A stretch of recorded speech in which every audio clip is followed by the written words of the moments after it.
सदगुरु सुखराम जी महाराज ने धन्य हो। सदगुरु युक्तिराम जी महाराज ने धन्य हो।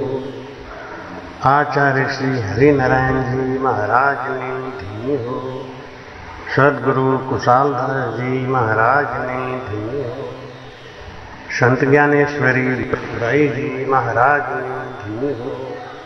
गुरुदेव आपके दिन दिन हो, महाराज आपके दिन दिन हो। बड़े भाग्यमान तन पावा, सुर दुर्लभ सद ग्रंथन गा। भटकत भटकत नीट मिल्यो है, मानव तन अवतारा। सुर नर देव सकल सो बंछे, मिले न दूजी बारा। बोलो राम। महाराज कहते हैं कि 5 तत्व का शरीर मिलना ये कोई बड़ी बात नहीं है। श्वास का मिलना कोई बड़ी बात नहीं है। ज्ञान का मिलना कोई बड़ी बात नहीं है। लेकिन विवेक का जाग जाना ये सबसे बड़ी बात है। 5 तत्व के तो पशु भी होते हैं, उनमें श्वास होता है, ज्ञान होता है, लेकिन उनमें विवेक नहीं होता। मानव तन के अंदर ये एक विशेषता है कि वो मानव तन विवेक को जगा सकता है, लेकिन वो विवेक बिना सत्संग के नहीं होता। बिनु सत्संग विवेक न होई, और राम कृपा बिन सुलभ न सोई। कोई भी पशु पक्षी सत्संग नहीं कर सकता। मानव सत्संग कर सकता है, मानव सद्गुरु बना सकता है, और मानव के अंदर विवेक जाग सकता है। विवेकी मानव ही मानव है, बाकी सब पशु के तुल्य है। इसलिए महाराज जी कहते हैं कि इस मानव तन को पाने के बाद में भी जिसने इस ज्ञान को नहीं पाया, वो संसार में भटकता ही रहता है। क्यों भटकता है? क्योंकि 84 लाख योनि में भटक ही तो रहा था। उसको भटकने की आदत हो गई, इसलिए वो मानव तन पाने के बाद में भी भटकता है। आदत बन चुकी है। कहते संस्कार ना एक दिन में बनता है, ना एक दिन में बिगड़ता है। इस पे कथा आती है। एक लकड़हारा था, वो जंगल में जाके, बाग बगीचों में जाके लकड़ी को काट के लाता था। डरता डरता जाता था, लकड़ी काटता था, क्योंकि उसका खुद का कोई बगीचा नहीं था, खुद का कोई पेड़ नहीं था। परबस पड़ा हुआ था, और लकड़ी काट के ले आता, चोरी चोरी उसको जलाता, कोयला बनाता। फिर दूसरे दिन साइकिल पे रख के जब वो कोयला बेचने जाता, तो लोग उसको आवाज लगाते, वो कोयला वाले, वो कोयला वाले।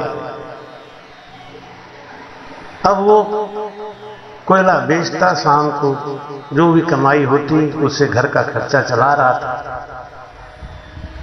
संजोग बस एक दिन उस प्रदेश का राजा बड़ा प्रसन्न हुआ, और उसने कहा कि मैं अपनी प्रजा को मुहमांगी कीमत दूंगा, मुहमांगी वस्तु दूंगा, जो जो मांगेगा उसको दे दूंगा।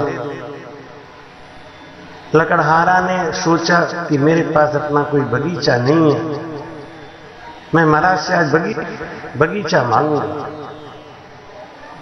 वो राजा के समक्ष जाके बोला कि राजा साहब,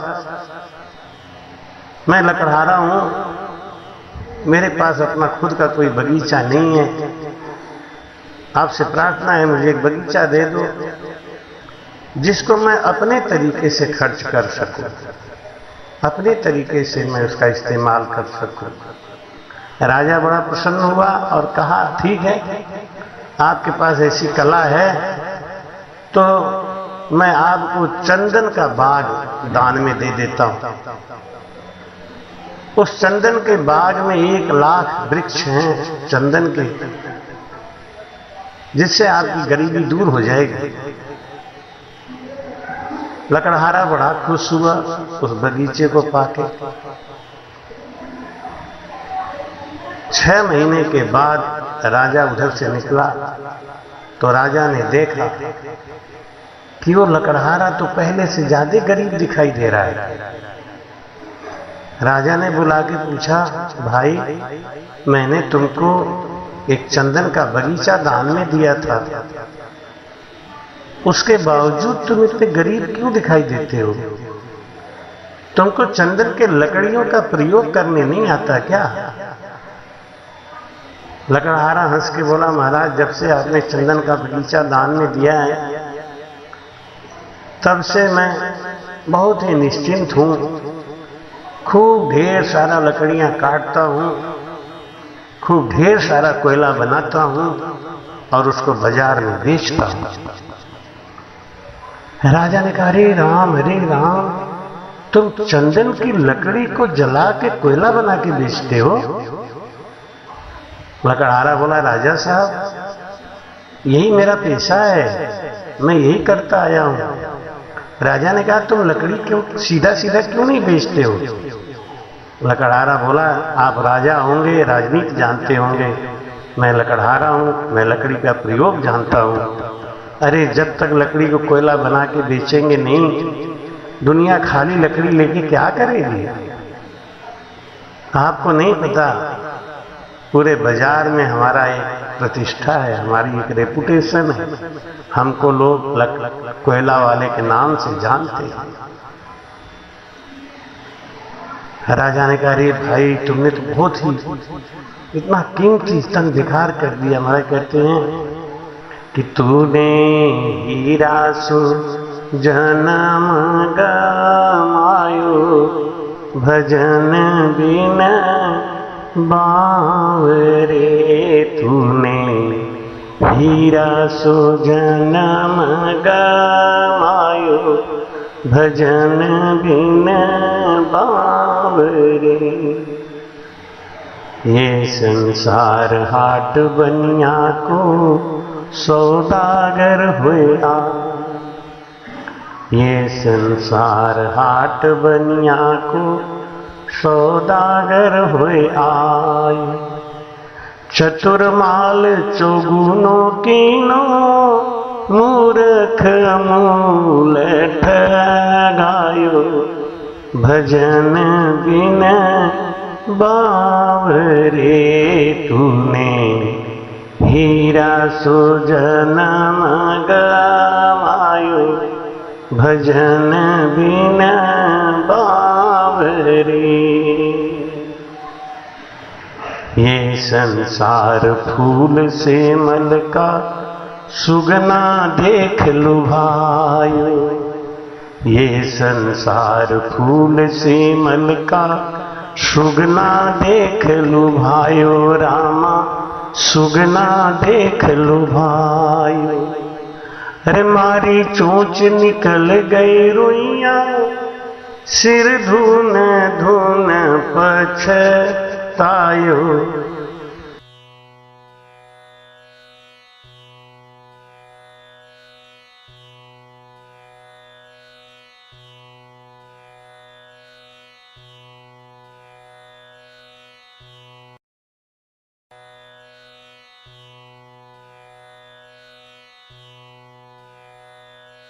भजन बिन बावरे।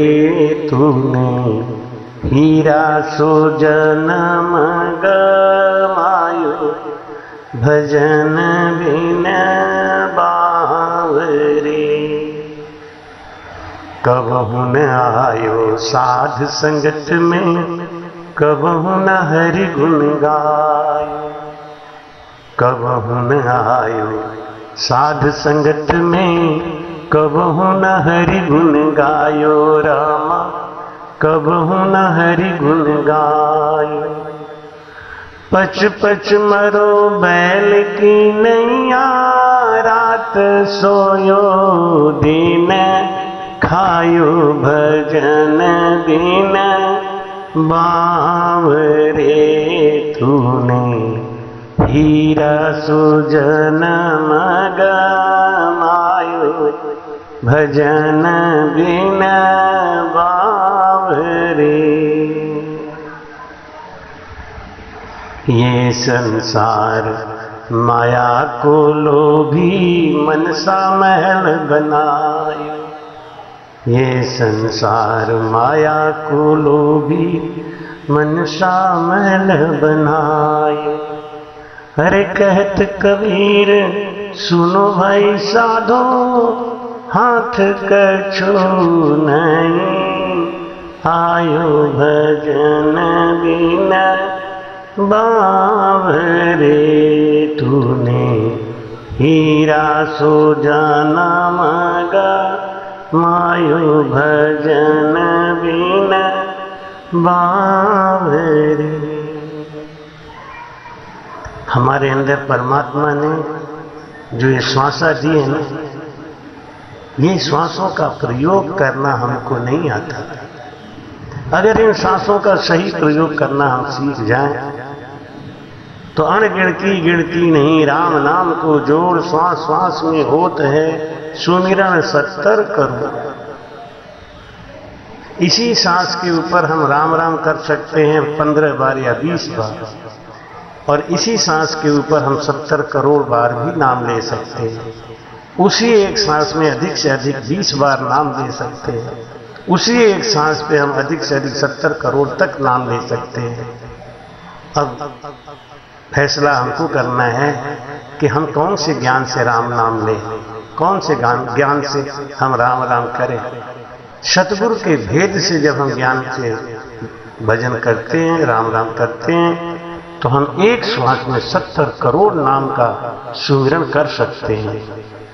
लेकिन अगर सद्गुरु नहीं मिले, भेद नहीं मिला, तो एक सांस में हम 20 नाम का सुमिरन कर सकते हैं।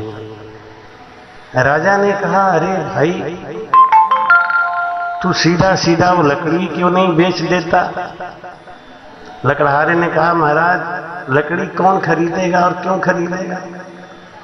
जैसे अगर हम किसी को बोलते हैं कि एक सांस में 70 करोड़ नाम आएगा, तो ये बात तो कोई मान ही नहीं सकता। 70 करोड़ नाम कैसे आ जाएगा? लेकिन वही राजा को भेद पता था। राजा ने कहा, एक लकड़ी काट के ले जाओ और बाजार में बेच के आओ। लकड़हारा को एक लकड़ी काट के राजा ने दिया और कहा, इसको बेच के आओ। वो लकड़ी लेके बाजार में गया। आज पहली बार ऐसा हुआ। उसी बाजार से जब वो गुजरता था तो लोग उसको कोयला वाले कोयला वाले कोयला वाले कह के बुलाते थे। आज जब वो चंदन का लकड़ी बगल में दबा के गुजरा, लोगों को सुगंधी आई। लोगों ने सोचा कि इतना बड़ा लकड़ी का टुकड़ा चंदन का लेके जो आदमी जा रहा है वो कोई बड़ा नगर सेठ ही होगा। लगता है कुछ दूसरे नगर का सेठ आ गया है। आज उसको आवाज कान में पड़ी, वो सेठ जी, वो सेठ जी। उसको अपने कानों पे विश्वास नहीं हुआ। कोयला वाला सेठ जी कैसे बन गया? जब सदगुरु का शरणा लेते हैं, बड़े होत क्या देर है, जे हरि पकड़ी हाथ, संत दास लकड़ी बड़े बिन कोपल बिन पात। जब हम सदगुरु का शरणा ले लेते, सदगुरु के शरण में चले जाते हैं, तो बड़े होत क्या देर है। जब से तेरा गुलाम हो गया, जब से तेरा गुलाम हो गया, तब से मेरा भी नाम हो गया। वरना औकात क्या थी मेरी, सबसे बढ़िया और सबसे खरी। हे गुरुजी तेरी नौकरी, हे गुरुजी तेरी नौकरी, सबसे बढ़िया और सबसे खरी। उस लकड़हारे ने मुड़ के पूछा, क्यों भैया हमको बुला रहे हो? एक दुकानदार बोला, हाँ हाँ सेठ जी आपको ही बुला रहा हूँ, यहाँ आइए। पास में बुला के बोला, अंदर आ जाइए, अंदर आ जाइए। उसने सोचा ये क्या बात हुई, आज तक तो मुझे कोई अंदर कमरे में तो क्या पास में नहीं बिठाता था, आज ऐसी क्या बात हो गई, लोग मुझे कमरे के अंदर बुला रहे हैं। उसको नहीं पता कि उसके बगल में जो चंदन की लकड़ी दबी है ना, वो उसकी कीमत है। हर आदमी एक जैसा दिखाई देता है, बाहर से कुछ दिखत नहीं, अंदर बरसे है नूर। जिसने सदगुरु को धारण कर लिया, जो भेद को सीख गया, वो कीमती हो गया। देखने में तो लकड़ी लकड़ी से एक जैसा ही था ना, लेकिन वो चंदन विशेष था। अंदर बिठा के दुकानदार ने बोला, सेठ जी ये लकड़ी आप बेचेंगे क्या? लकड़हारे ने मन ही मन सोचा कि ये कोई पागल दिखता है, लकड़ी लेके क्या करेगा। लकड़हारे ने कहा, हाँ भैया बेचूंगा तो जरूर, बेचने के लिए तो मार्केट में निकला हूं। दुकानदार बोला, तो सेठ जी पैसा कितना मांगेंगे आप, इसका बताइए। लकड़हारे ने सोचा कि अगर 50 रुपये बोलता हूं तो शायद ही हमको भगा देगा, इतनी छोटी लकड़ी का 50 रुपये कौन देगा भला। इससे बड़ी बड़ी लकड़ी काट के जला के कोयला बना के लाता हूं तो 20 रुपये मिलता था। उसने सोचा मैं इसी से कीमत बुलवाऊंगा। लकड़हारे ने कहा, भैया आप ही बता दो कितना पैसा दोगे। दुकानदार बोला, 5000 में दे दोगे। इतना सुनते लकड़हारा तो चौंक गया, चौंक के बोला, क्या बोलती, 5000? दुकानदार समझ गया कि सेठ जी को बुरा लग गया। दुकानदार ने कहा, सेठ जी इस समय मेरे गुल्लक में केवल 5000 है, वैसे इस लकड़ी की कीमत ज्यादा है, लेकिन आपसे प्रार्थना है ये लकड़ी मुझे दे दो आप। लकड़हारा रोने लगा फूट फूट कर। दुकानदार बोला, सेठ जी अगर आपको लकड़ी बेचना नहीं है तो मत बेचो, लेकिन आप दुखी मत हो, रो मत। लकड़हारा बोला, मैं इसलिए नहीं रो रहा हूं कि तू इस लकड़ी के टुकड़े का 5000 दे रहा है, बल्कि रो इसलिए रहा हूं कि इससे मोटा मोटा और बड़ा बड़ा लकड़ा मैंने काट के जला के कोयला बना के मेहनत करके बेचा बाजार में, तो मुझे 200 रुपये मिला था। मैं अज्ञानी नहीं समझता था कि ये कितनी कीमती लकड़ी है। वो भागा भागा आया, राजा साहब से बोला, राजा साहब मुझसे गलती हो गई, मैं इसकी कीमत को नहीं समझ पाया। राजा ने कहा, लेकिन अब समय निकल गया, तुमने बहुत हमारे पेड़ नुकसान कर दिए, काट के जला के कोयला बना दिया। अब तुझे मैं बबूल का बगीचा तो दे सकता हूँ, लेकिन चंदन का बगीचा नहीं दे सकता। इस दृष्टांत का मतलब केवल ये है कि नर्तन मिला है, नर्तन के अंदर जो श्वास है वो चंदन के समान है। एक एक श्वास के ऊपर अगर सदगुरु के ज्ञान के भेद से हम भजन सीख जाएं, सांसों सांस कहे हरि नाम फिरे रसना मुख में दिन राती, धीरज ध्यान डोल न डोले आसन मारू काटो छाती, नाल समीसल राखत नाई मोड़त अंगन बंदत बाती, मन कुठो पवन सु मेला सूरज समोय निरत कर साथी, सुखराम कहें यूं ध्यान धरो जो दीप के संग जलत है बाती। जिसने ऐसा भेद सीख लिया, जिसने सदगुरु को धारण कर लिया, वो संसार में बड़भागी पुरुष बन गया। श्वास तो सबके अंदर चल रहा है, जो निगुरा है, जो सगुरा है, जो नवदा भक्ति कर रहे हैं, जो सांख्य योग भक्ति कर रहे हैं, जो अष्टांग योग भक्ति कर रहे हैं, जो वेद की भक्ति कर रहे हैं, भेद की कर रहे हैं, लवेद की कर रहे हैं, सब काम में श्वास खर्च हो ही रहा है। लेकिन अगर इसी श्वास को हम सांसों सांस भजन करने की विधि में लगा दें तो हमारी कमाई बढ़ जाएगी, हमारी कीमत बढ़ जाएगी और आवागमन से हम मुक्त भी हो सकते हैं। ऐसा ही सांसों का खजाना लेके हम इस संसार में आए हैं। 21,600 श्वास हम रोज खर्च करके इस शरीर में रह रहे हैं। जिनको सदगुरु का ज्ञान मिल गया, जो इस भेद को जान गए, वो तो सांसों सांस सुमिरन करके संसार के भव से पार हो गए, और जो इसको नहीं समझ पाए वो इसी भवसागर में डूब गए। बस डूबने और पार होने में एक ही चीज का कारण है, और वो है सदगुरु का मिलना और न मिलना। सदगुरु मिले, भेद सीखे। अभी इसके पहले वीडियो डाला था हमने, संत मिले और सत्संग मिले। आज उसी संदर्भ में आपको ये भेद बता रहा हूँ कि सद्गुरु मिले और हमको भेद मिले तो इन्हीं सांस और इन्हीं शरीर से हम आवागमन से मुक्त हो सकते हैं, बड़ी कमाई कर सकते हैं। है तो चंदन का बगीचा, लेकिन अगर हम भेद नहीं जानते तो जला जला के कोयला बना के बेचते ही रहेंगे और संसार में कोयला वाला ही कहलाते रहेंगे। इसलिए ज्ञान से बात को समझ के भजन से लगना चाहिए और भजन करके सांसों सांस सुमिरन करके 70 करोड़ एक सांस में कमाई करके अनगिनती गिनती नहीं, ऐसी महिमा है राम नाम की, इतनी कमाई कर सकते हैं। भेद को सीख लें, जान जाएं और सद्गुरु के शरण से लगे रहें। शरणों सद्गुरु दयाल को मुख हृदय हरि नाम, नित प्रति संगत साध किया जीवन मुगत सुख राम। जिसके जीवन में सद्गुरु की शरणागति है, राम नाम का भजन है और जिनको संगत मिलती रहती है, वो संसार के बड़भागी पुरुष है। सद्गुरु सुखराम जी महाराज ने दिन